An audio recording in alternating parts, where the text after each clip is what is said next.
Welcome to another healing conversation brought to you by AcousticHealth.com. I'm Loren Gailey. Today we are talking about Ascension and the Ascended Masters. We are with author Susan Shumsky, who has spent 22 years in an ashram and has studied closely with a guru. She has a lot to share with us today, so please welcome Susan Shumsky. Thank you, Susan, for being here. I'm so happy to be here with you today, Loren. Wow, you have an amazing book. You are the author of many books, and your website is divinerevelations.org. And let's talk for this subject today about Ascension and immortality. You have studied with the masters and you've spent many years on your path. Share with us this time in India. It's quite fascinating. Okay, well, it was the 1960s. I was a hippie. I was a flower child. I belong to that generation, and probably most people don't realize that those of us who were flower children, we were really keen on the whole idea of attaining spiritual enlightenment, of experiencing higher states of consciousness, altered states of consciousness, and I was living in the San Francisco Bay Area during that time, during the summer of love and all of that. And I was studying things like the Buddhist scriptures. I was studying Autobiography of a Yogi by Paramahansa Yogananda. I was studying Alan Watts' books like The Way of Zen and other books, the Buddhist scriptures, the Tibetan Book of the Dead. We were following various gurus such as Timothy Leary, who was telling us turn on, tune in, drop out, Richard Alpert, who later became Ram Dass, and we were really so interested and so excited about the whole idea of experiencing spiritual awakening. So, in 1966 in Berkeley, California, it was a time of great, it was an unusual time. It was a time when we were really changing the world. And at that time, as I read the books by Alan Watts, he said that you need to find a meditation guide. Well, at that time in that place, you didn't go to the yellow pages and see meditation guide listed or anything remotely similar to that. So I asked a roommate, how do I find this meditation guide? And he said, well, have you ever tried to meditate yourself? So I said, well, I guess I'll give it a shot.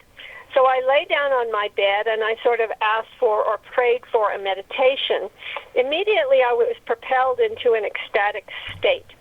There was a rush of energy, a cord of energy that was flowing all the way from the tips of my toes all the way to the top of my head. And I felt like I was plugged into an electric socket, but in a very, very ecstatic way. And I figured, well, I guess this is meditation. I didn't know any better. Little did I know that I had had my first meditation experience and my Kundalini awakening all at the same time. And soon after that, a friend of mine brought me to the Transcendental Meditation Center. And there I saw the picture of the guru on the wall, Maharishi Mahesh Yogi, who was the guru of the Beatles and of Deepak Chopra. And this was in 1966. And it was not too long after that I found myself on the banks of the Ganges River studying with Maharishi Mahesh Yogi. From the first time I saw his picture at the meditation center, I knew this was it. This was what I wanted to study. This is what I wanted to do. So I spent 6 months. The first time I went to India, I spent 6 months. 3 months of that was on the class, the teacher training class there in Rishikesh, India, on the banks of the Ganges, in the Himalayas, in the foothills of the Himalayas.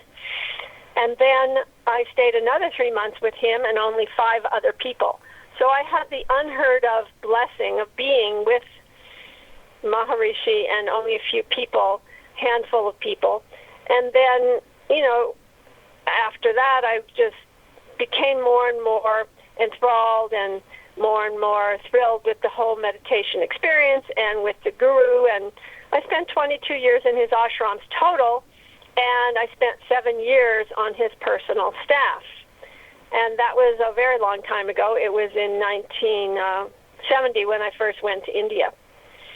So it was an awesome experience to be with him and to have that time in India. Now, I have gone back to India several other times after that as well. So this is fascinating because your story in India, when you went there and you were around these masters and Maharishi, this guru, when you are in the presence, what do you think is going on when you're feeling this radiation and what you felt? Right. So, in fact, Lauren, there is an incredible radiation that comes from an enlightened spiritual master. It's like they vibrate and radiate on a different level. And that vibration is a vibration of bliss and of pure love. So when you're in the presence, if you're in the close proximity of an enlightened spiritual master, you gain this, it's as if you're lifting to this higher consciousness by osmosis. It's like they're transmitting this divine energy directly to you.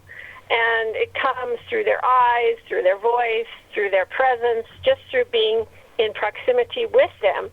So when I lived with him on his personal staff, which I did for 7 years, I tried as much as I possibly could to get as close to him as I could, as often as I could, so that I could just kind of breathe in this amazing, amazing energy. And it was something that I had never experienced before, anything remotely like that in this lifetime anyway, to be that close to an enlightened being and also to have that kind of unconditional love that exudes from that type of being, because it's not like the kind of love you get from anyone else. It's a special kind of love that is completely unconditional, and their only desire is to help you to become spiritually awakened. So it's an amazing experience to be around these masters. And I do go back to India from time to time to hang around spiritual masters, and to be in their presence. And that's actually something that I do, and something I even offer other people, because I have a travel website and we go to India. So that's something I do. Wow. So this brings us forward on our conversation about Ascension.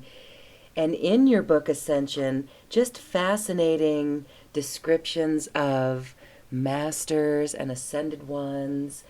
And really, when we read this, because of what you offer in your book as what some say would be living proof of even masters in India and other known teachers, this stuff is not make-believe. And these spiritual teachers, in this vibration of bliss, this is what Ascension is about. Can you speak more to this? Okay, so Ascension, really what it means is a human being transforming their body into a light body, becoming a light being, and basically disappearing in a flash of light is how it's described over and over again when you read about Ascension with various masters and teachers. And then once they have disappeared in a flash of light, of course, they still are in their light body. And because they have mastered all the elements of creation, they are able to manifest any kind of body that they want and appear to anyone, anywhere, at any time. So it's an extraordinary ability to be an ascended master. That's why there's so very few of them that exist, or that have existed throughout the ages. So some minds might still have a disbelief of ascended masters, just thinking, oh, it's mythology. But really, because of some of these even spiritual teachers in India that you speak about in your book, they're known to be hundreds of years old. Right. There are spiritual masters who are ascended masters, and in fact, they tend to visit human beings. There's something called an ascended master visitation, where one of these radiant beings of light will just appear to you and give you a message. I'm sure that many of your listeners have had Ascended Master visitations. It's actually much more common than you might think, where these ascended beings will come.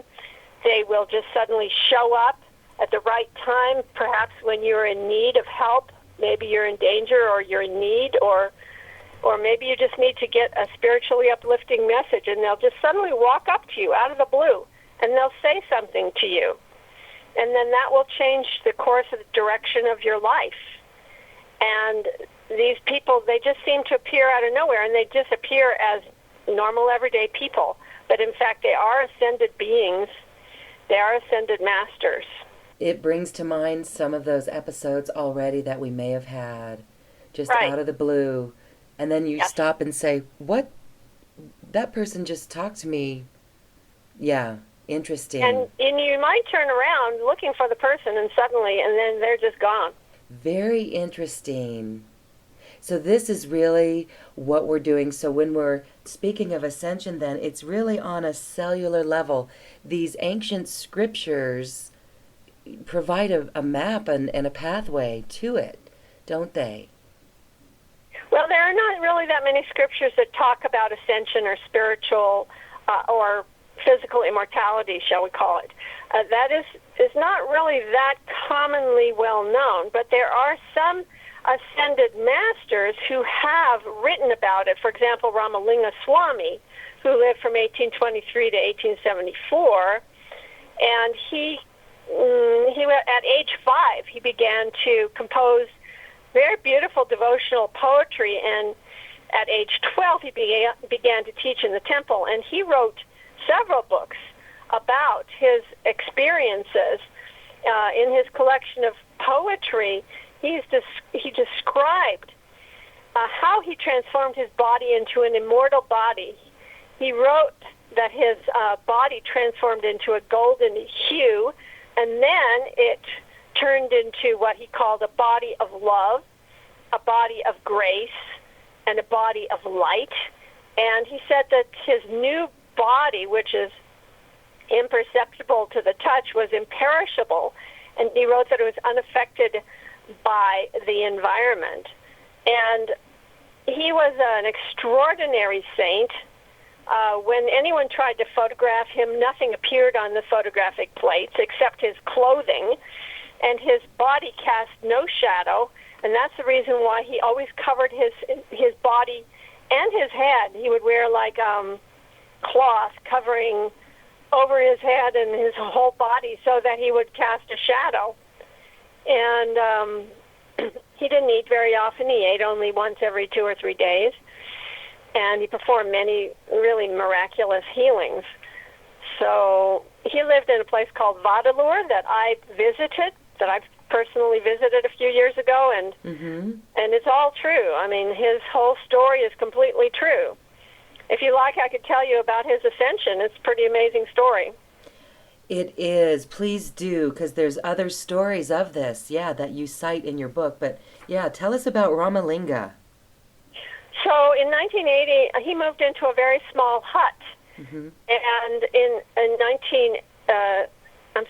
1870, did I say 1970? I hope not. Yeah, 1870, okay. 1874, on January 30th, he told his devotees and his disciples that he would be leaving and that he would enter all bodies of God's creation. So he told them to padlock the door to that little hut from the outside. And he asked that they keep the oil lamp in his temple burning forever. And he said that if they were to go into the room the next following day, that the room would be empty, that he was going to disappear. So that night, later that night, he asked the devotees to chant all night long that night. The devotees were chanting outside the room, and suddenly they saw a flash of violet light that emanated from below the door of the hut. And then the next day, when they opened the door, There was nothing there. He had disappeared, and there was no other egress. There's no way in or out of that hut except for through that door, and they were guarding the door the whole night, and besides that, it was padlocked from the outside. And the police did an investigation, and I actually visited this place, and I saw the actual articles, the newspaper articles. Mm-hmm. The police did a thorough investigation, and they concluded that the Swami had just disappeared. He had just completely disappeared into thin air. Well, Lauren, that can only happen in India. It can only happen in India? That the police would say... that he disappeared into thin air. The person had disappeared into thin air. Yeah. Yes. Isn't that just quite amazing? So there's not many accounts of this, but then as history goes on, Theosophy comes in and corroborates this because of some of the teachings there. But before we get into that, even some of the other Indian beings, we have Babaji, who is always around and present, and some say that he is still alive, or yes, billions of years. Right. Many people believe that a great saint named Mahamuni Babaji, Babaji is a very common name in India, by the way. It just means father. Means respected father is what it means. But there is a specific Babaji who is the guru of the guru of the guru of Paramahansa Yogananda. Mm-hmm. And Paramahansa Yogananda is the great saint who wrote the book Autobiography of a Yogi. Mm-hmm. So his guru's guru was Mahamuni Babaji, and he's often called the Yogi Christ. He is described in that book that Yogananda wrote. And he is a great immortal master being of light that can appear to anyone at any time. All you need to do is just call upon him and ask for him to come to you and ask for him to help you, and he will. And he has a great sense of humor. He's a wonderful teacher of teachers. He is my inner teacher, and he helps me with everything that I do and all the works that I do. He's totally awesome. And a great, great love for Babaji. And there's some amazing stories about him and about his appearances to different people. So he's just a fantastic being of light. Wonderful. So you have had this experience with ascended masters, both in the physical and in the mind, in telepathic ways. Can you share some of those stories? So you saw with your physical eyes. That's fascinating. Right. So I've had ascended master visitations, and yes, I've had visitations from Babaji. I've had, 3 or 4 visitations from Babaji, and I've had other ascended master visitations, but I have to tell you, it's more common than you might think. I'll bet that a lot of the people listening here have had such visitations. It's just not that uncommon. And we're just not aware of it. Some of the odd experiences you've had in your life. And you're just not aware of it. Okay. Yeah, There was a case where when you were a little girl, you had, was that your story, Susan? Or maybe it was someone else in your book that when she was a little girl, she had an experience where she fell off a horse. Was that you? That was actually Blavatsky. Oh, that was Helen Blavatsky, the founder of the Theosophical Society. She fell off a horse when she was in London, and her master, El Moria, actually helped her and saved her life. In fact, she probably would have cracked her skull if he hadn't come and saved her when she fell off the horse. And then later, of course, she met him as an adult, and she studied with him.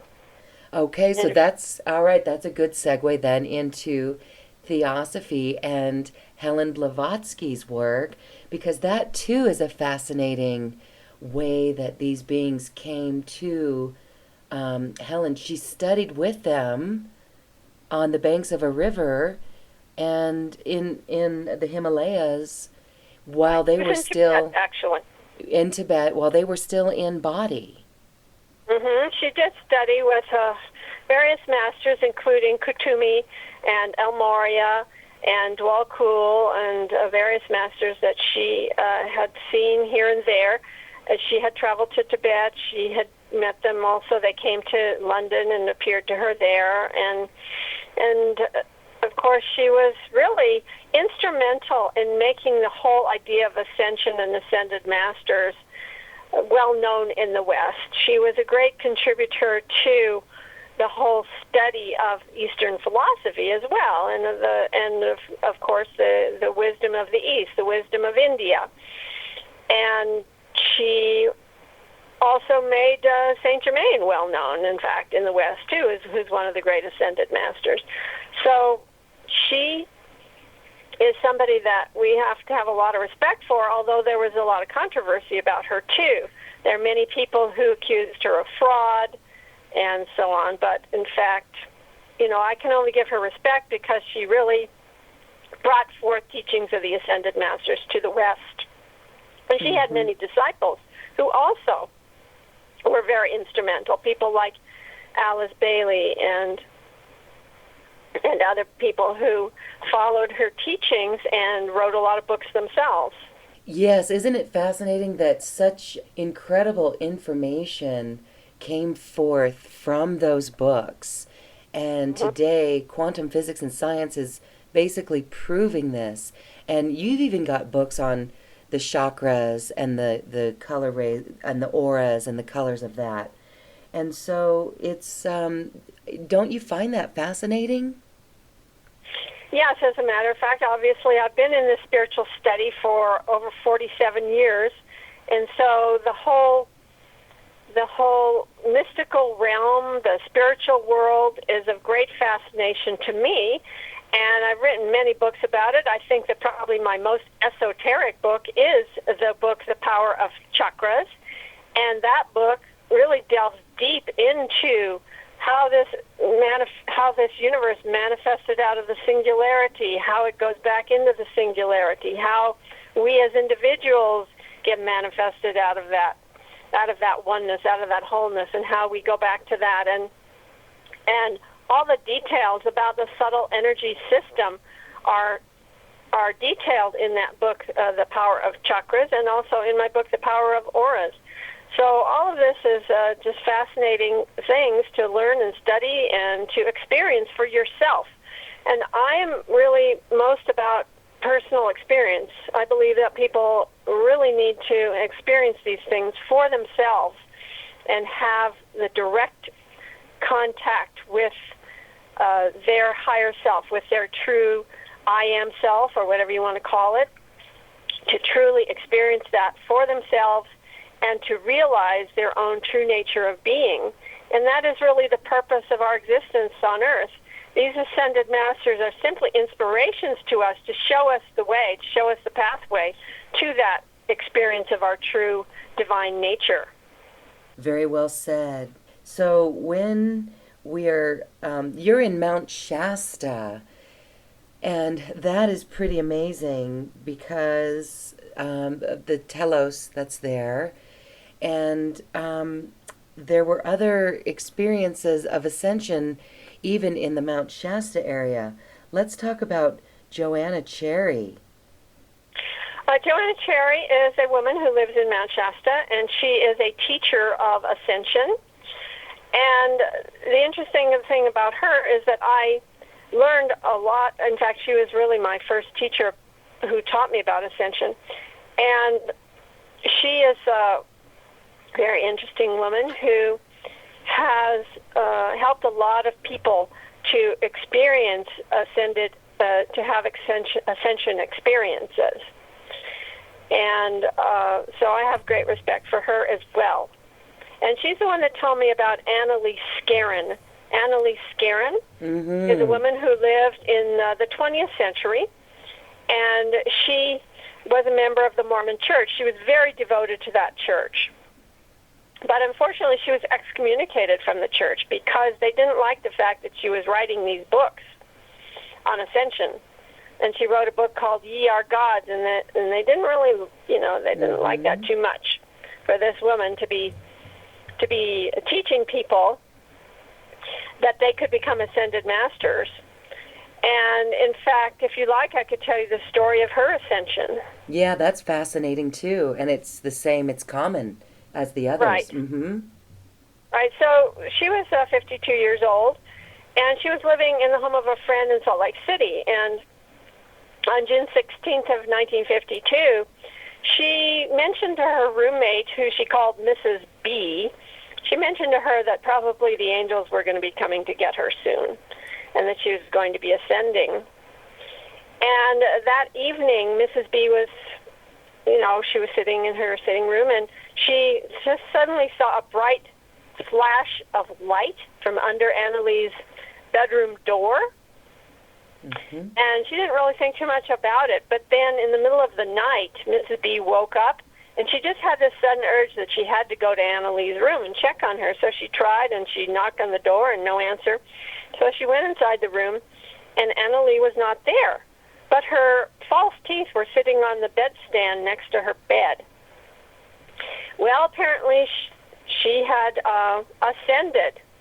Mm-hmm. Later that night, Mrs. B was sitting in her living room with her children, and suddenly Annalie appeared in the house, and she was wearing a blue dress, and her legs were covered with dust.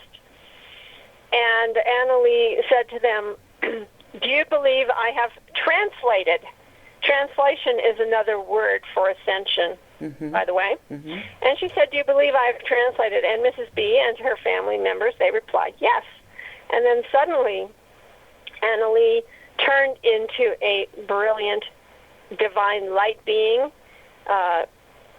shining with golden light. And then she disappeared. And by the way, as she appeared to them, she was smiling and with her pearly white teeth, while her false mm-hmm. teeth were sitting in the, still mm-hmm. sitting in her room on the bedstand. That's a fascinating story, and it's only, that was in the 50s. Correct. Mm-hmm. Yeah. Yeah. So really, this is just amazing, because you're putting together all the pieces of these stories. Mm-hmm. And now, have you? Okay, so there's other examples of people experiencing getting close to ascension and not when working with masters like Saint Germain. How about mm-hmm. you yourself? Are these like little episodes of, when we feel a wave of an upliftment in our body? Mm-hmm. What do you think is going on, and what's your experience? Well, certainly anyone at any time can call upon an ascended master. And it's a good idea to call upon them by name and ask for something specific, like if you want to ask to be purified, to be lifted, if you want to ask for healing, if you want to ask a question. They really, it is just a matter of asking for it and receiving. So you may call upon, for example, Saint Germain and ask him to come with his violet flame. He has a kind of a violet purifying flame that he's well known for, and you could ask him to come and assist you with any problem that you might have, or he can help you with prosperity. He's very good with prosperity. He was always very wealthy. And he can help you with healing, of course, and purifying. The violet flame is very good for purification, for consuming all negativity. And there are many of the Ascended Masters have kind of specialties that they work with. And you can learn about that in my book, Ascension. You can learn about these different masters. There's stories about I've got tons of stories in this book about the Ascended Masters. They're so fascinating stories. And many of them are people you've never heard of. I'm sure your mm-hmm. listeners have never heard of Ramalinga Swamy, for example, and he was one of the greatest Ascended Masters ever. Mm-hmm. And the Buddhist tradition, the Tibetan Buddhist tradition, they have something in their tradition called the rainbow body, which mm-hmm. is the same thing. Disappearing in a flash of light, and people are seeing a rainbow above the place where that ascension takes place. And they claim that they have tens of thousands of monks and nuns who have attained the rainbow body in the Buddhist tradition. So it's really all over the world. It isn't just in India or just here or just in Tibet or whatever. Mm-hmm. There are ascended beings of light in many different cultures throughout the world. We'll be back with more on this healing conversation in just a moment. This series of healing conversations features dynamic guests who share first-hand knowledge on how you can live in the quantum zone and create the life of your dreams. Listen to all of these programs offline away from your computer by owning the MP3s or CDs. These shows are for you to listen to at any time. Don't miss a single episode of Healing Conversations in the Quantum Zone. Click on several options on this page for ways you can own this series. Namaste.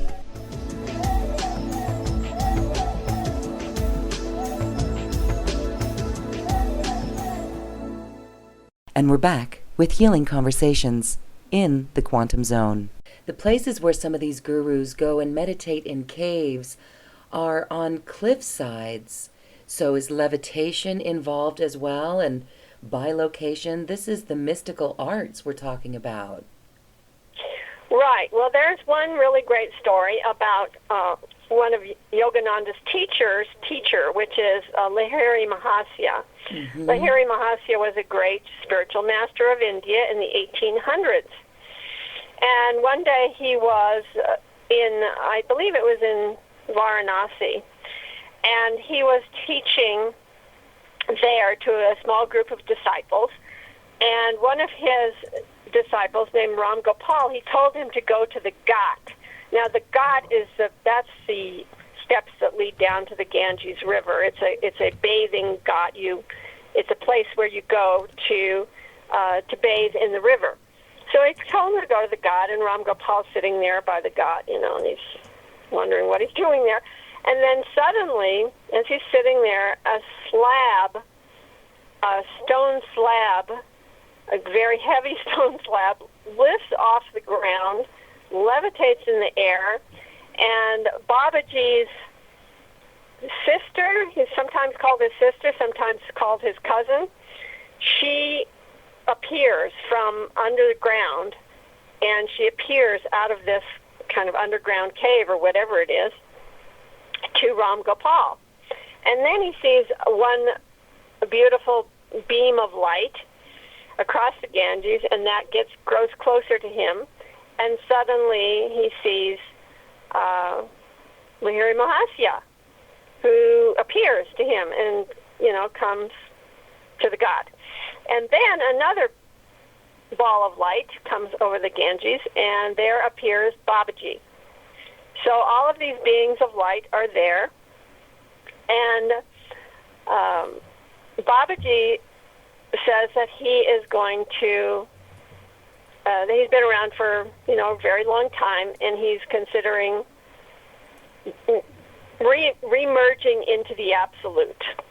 In other words, at the end of a person's cycle of evolution, what happens to them is they re-merge with the absolute. They merge with the oneness of all that is, shall we say. So that's what he said he wanted to do. But then Mataji, who is Babaji's sister, called his sister, she says, well, it doesn't make any difference if you are in form or if you are formless. Does it make any difference? And he said, well, no, not really. And she said, well, would you be willing to stay with us and continue to serve as an ascended master and to continue to help people? And he said, yes, okay, I will do that. So he agreed to do that. And Ram Gopal witnessed this whole scenario. And then they all, disappeared. She went back in the cave, and they all disappeared. And then he went back to Lahiri Mahasya, who was still sitting there with his disciples giving a discourse. He was still in the same place with all of his disciples. And he had been giving a talk, he'd been giving a discourse on bilocation, on how a saint can be in two places at once. Mm-hmm. So that was a pretty interesting story. That's in my book, Ascension. And it was also and actually it's from the book, Autobiography of a Yogi by Paramahansa Yogananda. Oh, I know. Such great, the way that you interpret this, though, is just so beautiful. It really is a great read, Ascension. Thank you. Connecting with the Immortal Masters. So there are so many fascinating stories. There was even one where you had a friend who worked, not worked, but was in an ashram as well. And he told a story of a monk coming out of silence. And some of those stories were fascinating. He spoke of journeys to the inner earth or in the underground caves. So, a question for you, Susan, is do you know more about inner earth or subterranean continents? Well, it is said that there's a place in Mount Shasta called Telos. You did mention that earlier in the interview, where there's a whole city of ascended beings who live inside the mountain there in Mount Shasta. Many people who live in Mount Shasta believe in that. They believe in Telos. But also, it's not really just here. It's not just in the United States that people have these beliefs. It is, in fact, in the ancient Tibetan tradition, the Buddhist tradition, where they believe in the underground caves and the people who live in these underground caves. The what they call the serpent people and other people who live in these underground cities and caves. And one of my close friends, Sean David Morton, went to Nepal, and he studied in an ashram there for quite a long time, and a monastery there. And he met one of these amazing beings. I think that's the one you were referring to earlier. Yes. And that amazing being had a deep knowledge of these underground people and these underground caves, and it was just fascinating because it was like, wow, they really exist, and these people really exist. So yeah, and the point that we'd like to speak and point out is you mentioned ascended. So there's no fear. The fear would be here on the surface, in this realm. And so ascended really is just being in that higher vibration, as you said earlier, of bliss and pure love. So Susan, what do you do on a daily basis to keep yourself connected to this? Mm-hmm. So I recommend a couple different things to help people stay connected to spirit with a capital S. Mm-hmm. First and foremost would be meditation to experience the true nature of your being. Secondly would be prayer and affirmation, affirmative prayer. And I teach all these things in my various books. For example, I have a book called Divine Revelation, another book called How to Hear the Voice of God, another one called Exploring Meditation. These are all about connecting with spirit and having experiences, divine mystical experiences yourself, and being able to connect with the ascended masters yourself.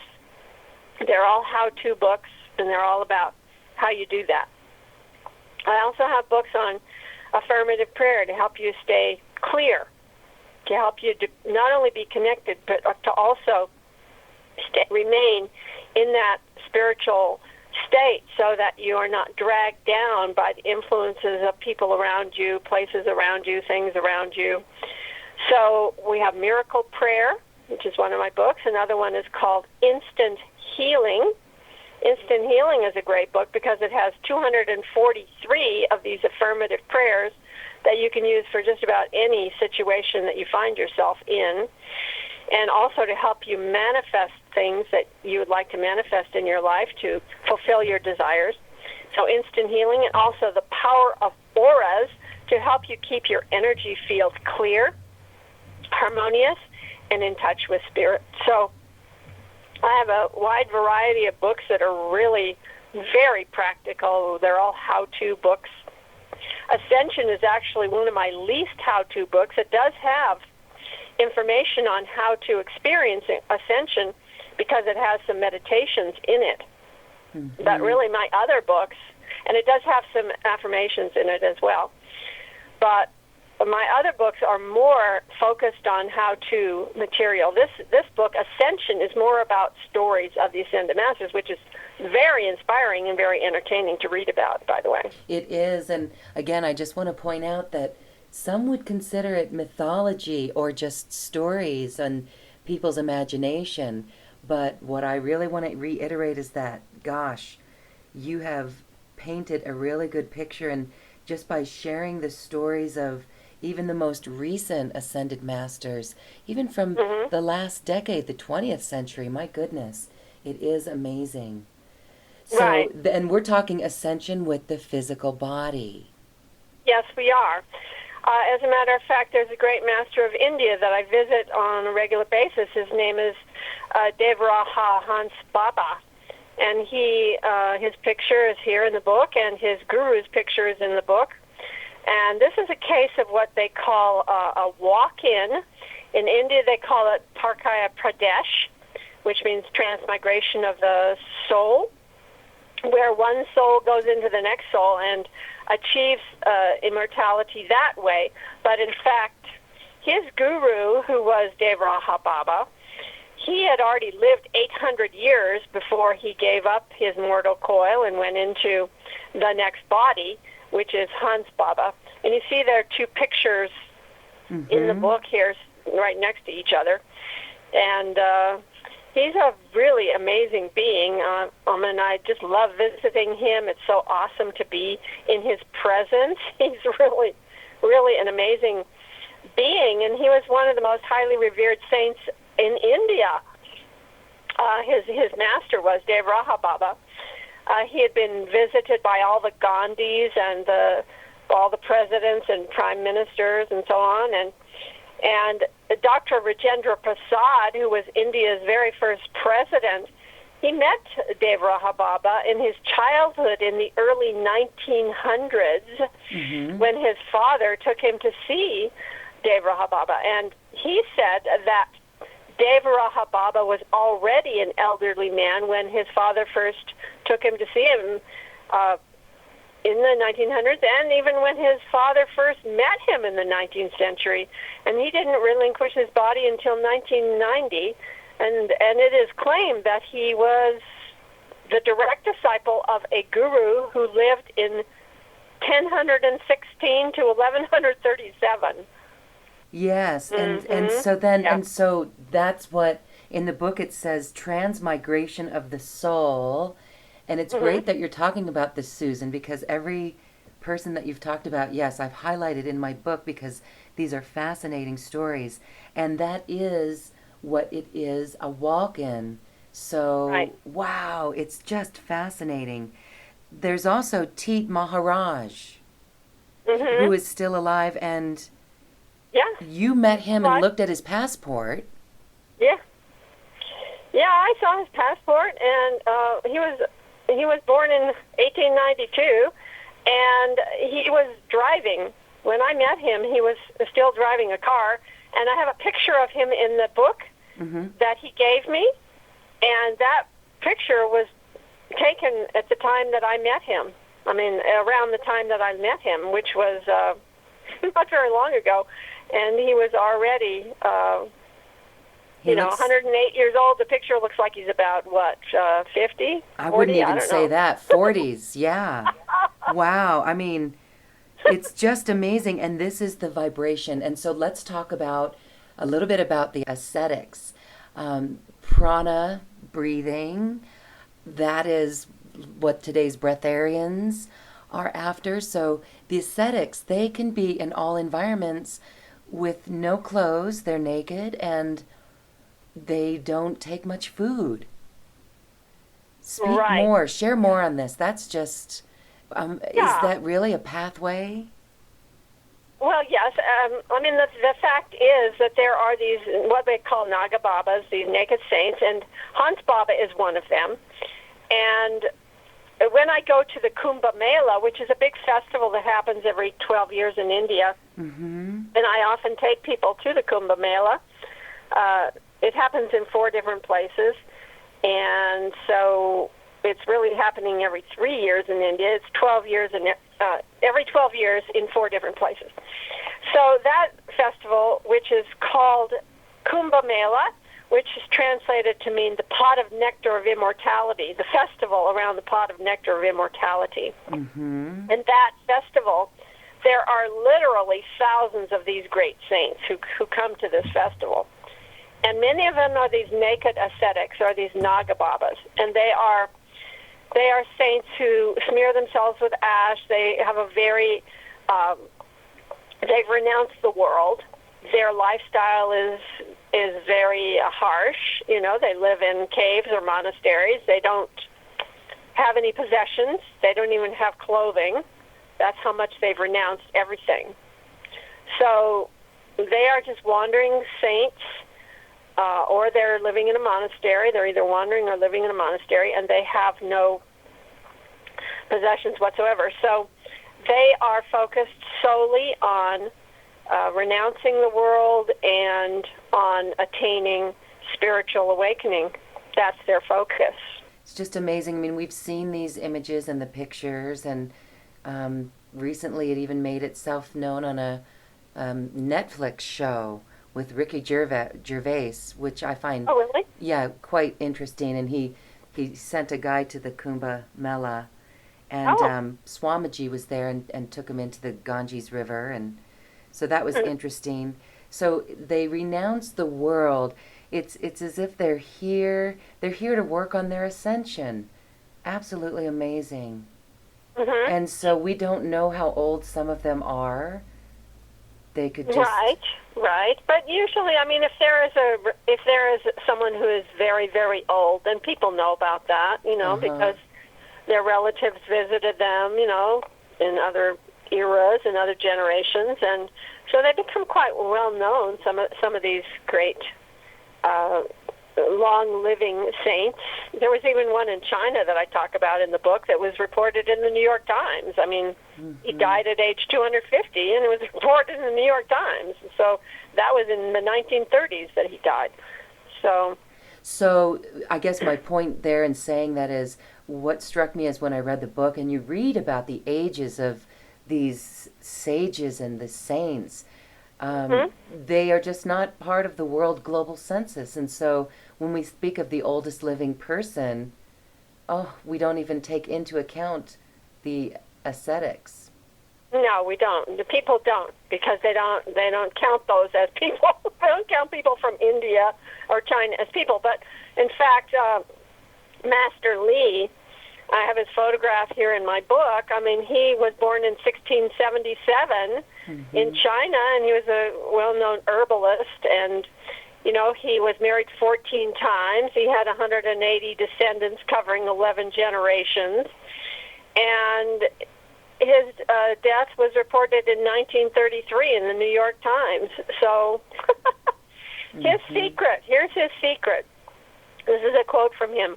One should have a quiet heart, sit calmly like a tortoise, walk sprightly like a pigeon, and sleep soundly like a dog. And he attributed his longevity to peace of mind and said everyone could live at least a century by attaining inward calm. Everyone could live at least a century by attaining inward calm. So it really is that simple. So what do you think is going on now in these days for people? We really are at this point of making a conscious choice in our life to let those things that bother us go or suffer because we cling to them. What is your take on everything? Well, I mean, the reality is that we always have individual choice. Everyone has individual choice at every moment of every day. And the choice is we can be defensive, we can be reactive, we can get tied into knots and live in great anxiety and have headaches and have stress and have hypertension. Or we can choose to do something about that and instead perhaps take a few deep breaths, perhaps have a little meditation, perhaps do some prayers, do some affirmations, do something, do some spiritual practice that will help you to become more centered, balanced, and in greater freedom, greater equanimity within yourself. And I'm greatly, greatly gratified to see that the practice of yoga has become so popular in the West, and that so many people are taking that seriously. The only trouble is that they're only taking the physical aspect of it seriously. They consider yoga to be an exercise that you do in a gym. Well, yoga is not. Yoga means union. It means yoking. It means to unite. But it's not unification of the nose with the knee, you know, or the head with the head with the knee, or the fingers with the toes. You know, that's not the type of yoga we're talking about. We're talking about union of the individual with universal spirit. That's what yoga really means. And there are many paths to yoga, including devotion, including service, including using mantras, using spiritual practices, meditation, and so on. And physical culture is only a very small part of that. It's, you know, that's the physical body. It's the spiritual body that we need to work on. It's our mental body that we need to heal. It's our spiritual awakening that we need to develop. So this is real yoga, and this is something that is worthwhile, something for everyone to aspire to and to attain. Yes, and you know, it really is wonderful to see yoga spreading the way it is. I agree with you about the attitude of some that will do it to, you know, be in competition with others to see how far they can stretch. And even though they may come into it for that fitness level, wouldn't you say eventually, somehow, they get connected just by that process, and slowly they'll awaken to more? I kind of see that with the instructors. People get pulled into the spiritual side of it, even though they may not be there at first. So, my goodness. So. Yeah. It's a beautiful world. Yeah, I would certainly hope so. And it is very, like I said, it's very gratifying to see the proliferation of spiritual knowledge through the internet and through so many means at this time. The world is a very different place than when I was a youngster. But it was because of the work that you did and your curiosity and my goodness, going out and wishing to study this and experiencing it. Wow. I mean, did you have an idea that you would then be carrying it further out into the world as well? Actually, no. I didn't really, I had no aspirations of being an author, ever, until I became one. It's so odd. I started writing books very late in my life. I started writing books in 1990. My first book was published in 1996. So I was already, 45 something. I was already, I was not a youngster when I started writing. So it just kind of fell upon me to do this. It was just something that, in a way, kind of fell into my lap. Mm-hmm. And in fact, my first book was published by Simon & Schuster, which is unheard of and impossible for a first-time unknown spiritual New Age author to be published by Simon & Schuster. I mean, really? It's just not possible. So all of that was just part of the process of, I guess I was supposed to do this. I was destined to do this, but I certainly didn't know anything about it. Oh, well, maybe Babaji was assisting you with putting thoughts in. I think so, yeah. Yeah. The background. Interesting stories about people getting job placements because of Babaji planting a message, or maybe it was Laharishi, I'm not certain, but, just interesting that it just pulls together all these dots that we have been researching on a metaphysical level. So the book Ascension is just fascinating. It is a must-read, and it's been out for a couple of years now. But it is just very fascinating for those on the path. So thank you.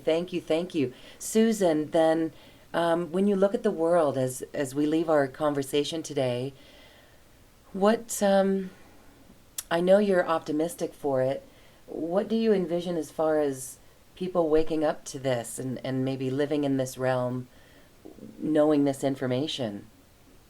Oh, I have tremendous optimism about it because I've seen how much the world has changed over the last 50 years. Yeah. And I can foresee that it's continuing to go in that direction with this internet and this information age now, and so many people just having all this amazing knowledge just at a click of a mouse. Yeah. And I mean, for goodness sake, and It's when wonderful. I was a child, there was 2 esoteric bookstores in the entire nation of America, one in LA, one in New York. Now we find this information everywhere, and the bookstores all over across the nation, they all have esoteric sections in them for people to find out about this stuff. But in fact, many people are just finding it out on the internet, and there's just so much out there for people to learn and understand and know. And anybody can read my books. As a matter of fact, you go to my website, which is drsusan.org. That's where you would find me and my books. You can read the first chapter of every one of my books right there on my website at drsusan.org. And also I have another website called divinetravels.com. That's DIVINETRAVELS.com. And that's where you can learn about the sacred tours, retreats to sacred destinations, tours to sacred destinations, cruise ship seminars, and other things that I'm offering. And I would recommend that people subscribe to both those websites, because then I can notify you of free teleseminars and of various trips and tours and retreats and all kinds of cool things that are coming up. Wonderful. Okay. Thank you so much, Susan. We look forward to it. It is fascinating, the work that you're doing, and we look forward to all the information that you bring forth. Thank you, thank you, thank you. And thank you, too, for listening. We invite you to share this program with your friends and get this information out to the world. This is information you won't find in the mainstream media. We now leave you with music from the universe, literally created by the universe as mathematical equations were assigned to musical notes. The result is this beautiful music available at acoustichealth.com. Also, we invite you to take part in our online healing retreats, which feature spiritual teachers with powerful tools that will transform your life. Visit acoustichealth.com and click on Online Healing Retreats. Namaste.